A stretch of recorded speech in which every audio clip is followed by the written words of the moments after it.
Hello everyone, welcome back to Coach Craig Sports. Today is Wednesday, January 12th, and this is the NBA DFS video for today. So in today's video, we'll be going over a recap of yesterday's picks, seeing how they turned out, talking about the injuries in play for tonight's slate. It is a 9-game slate overall, and then talking about my picks for both FanDuel and DraftKings for tonight as well.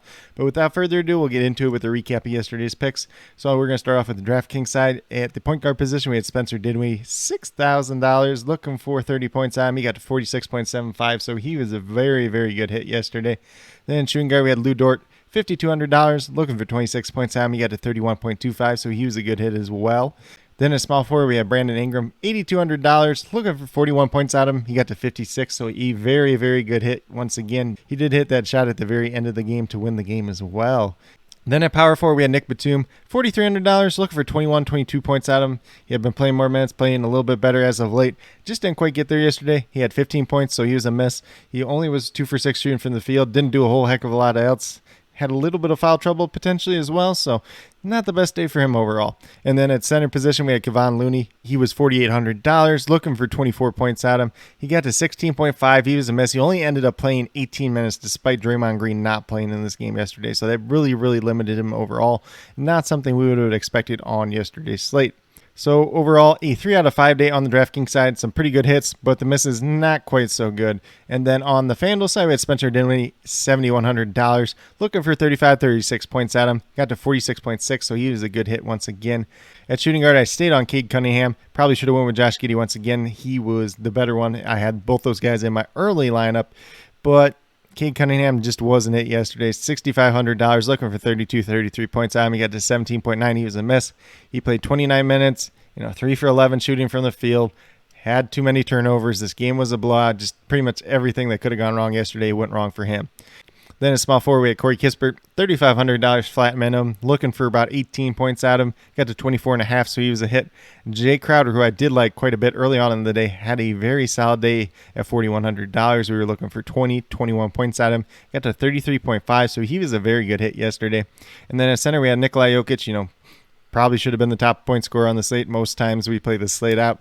But $11,400, looking for 57 points out of him. He got to 46.6. He was a miss. He had a very lackluster game in terms of what Nikola Jokic does on the regular. Pretty low scoring game overall. If it's a game that anybody else has, you're probably happy with it, but the fact that it's Nikola Jokic and his price tag, you're not happy with it. But 3 out of 5 on the FanDuel side as well. Was able to squander up a little bit of money on the DraftKings side. FanDuel side, not quite as fortunate. If we would have had Josh Giddey instead of Cade Cunningham, probably would have got there yesterday though. But with that being said, we'll get moved over into the injuries and play for tonight's slate. So as I already mentioned, it is a 9-game slate. It's a 7 o'clock start time. Looks like we have 3 games starting right at 7 o'clock. And for the Boston Celtics, we got Peyton Pritchard listed as questionable, and Marcus Smart is doubtful tonight. So Dennis Schroeder should be in that starting lineup and looking like a pretty good value on both sides tonight. Then for the Pacers, we have TJ McConnell and TJ Warren both listed as out once again. They're both going to be out for a while. Then Karis LeVert, Chris Duarte, and Malcolm Brogdon all listed as questionable to play. All of them did not play the last time out. And then Goga Batadze is also listed as a game time decision. We'll see if he's back today or not. For the Charlotte Hornets, they're without Vernon Carey and Kelly Oubre, so no changes from the last time out. The 76ers are without Shake Milton and Ben Simmons. Seth Curry is questionable to play. He did miss the last time out. And then Tyrese Maxey does return today. And Tobias Harris is listed as probable. So they do get Maxey back. Hopefully they get Seth Curry back as well today. Probably not a lot of value on the 76ers team overall tonight, though.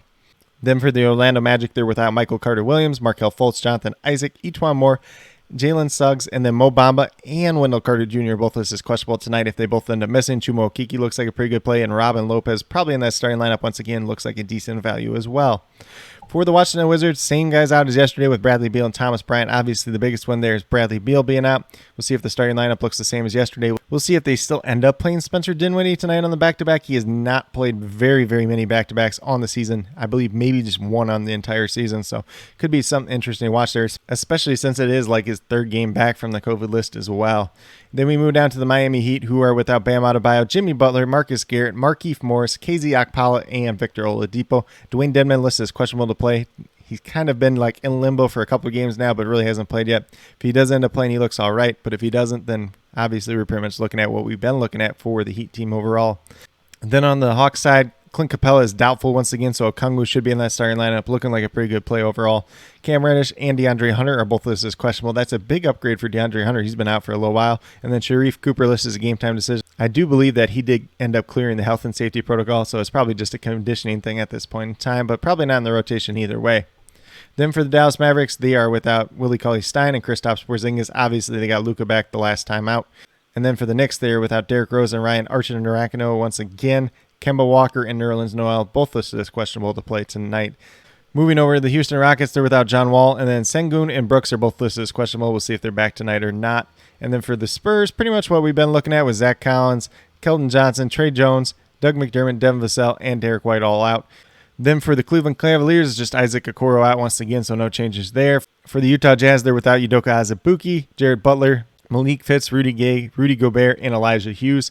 Joe Ingles is listed as questionable, so we'll see if he's back today or not. Moving down to the Brooklyn Nets and the Chicago Bulls. The Nets are without LaMarcus Aldridge and Joe Harris. Kyrie Irving, James Harden, and Nick Claxton are all listed as questionable, so there could be quite a bit of value on this Knicks team overall. Maybe you want to have a little bit of exposure to some late slate guys so that you're able to do a little bit of late swapping tonight, especially if some of this value does open up. And then for Chicago Bulls, Alex Caruso, Tyler Cook, Javonte Green, and Patrick Williams out once again. No changes there.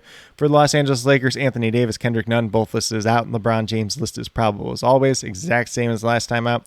And then for the Sacramento Kings, they're without Damon Jones once again. Tristan Thompson's listed is questionable to play. Does look like Rashawn Holmes should be back, although they do not have him listed in the expecting started lineup for whatever reason. But with that being said, that's a quick little rundown on all the injuries in play for tonight's slate. A 9-game slate, so there's going to be a lot of things that we're watching out for. I'll be listing all the injury updates, COVID news, and starting lineups down in the comments throughout the day, so definitely be sure you're checking up on that, especially as we do get closer to lock. But with that being said, we'll get moved over to DraftKings and talk about my picks over there. So we're going to start off with Spencer Dinwiddie, $6,000 once again on the DraftKings side, looking for 30 points out of him, essentially averaging 30 points on the season. We've seen what he can do this year when Bradley Beal has not played. So Spencer Dinwiddie definitely in play once again tonight. Currently have him projected for 35 points. Then at shooting guard, we have Dennis Schroeder. He is $4,800, looking for 24 points out of him, averaging about 28 on the season. Currently have him projected for 27 points tonight. There's going to be probably no Marcus Smart as he's listed as doubtful to play. Dennis Schroeder should be in that starting lineup once again, playing big minutes. Definitely somebody that I have a lot of interest in once again tonight. Then at small forward, we have Lonnie Walker, $4,600, looking for 23 points out of him. Should be in that starting lineup once again, averaging about 21 points so far on this season. Very, very good matchup against the Houston Rockets team. Not a game that the Spurs should get blown out in like they've been doing the last couple times.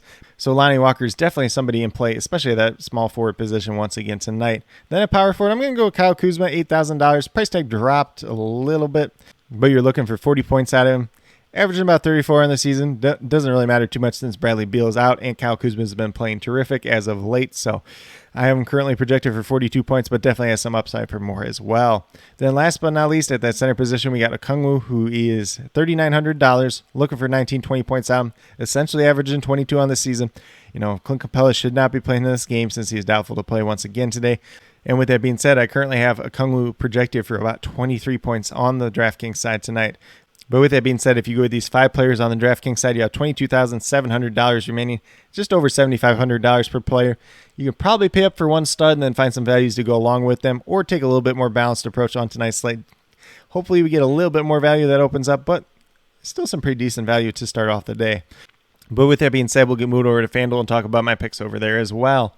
So at the point guard position, we're going right back to Spencer Dinwiddie once again, $7,100, looking for 35, 36 points out of him. That's exactly what I have him projected for once again tonight. As long as he's out there playing, no Bradley Beal, Spencer Dinwiddie is definitely going to be somebody that you're wanting in your lineup tonight.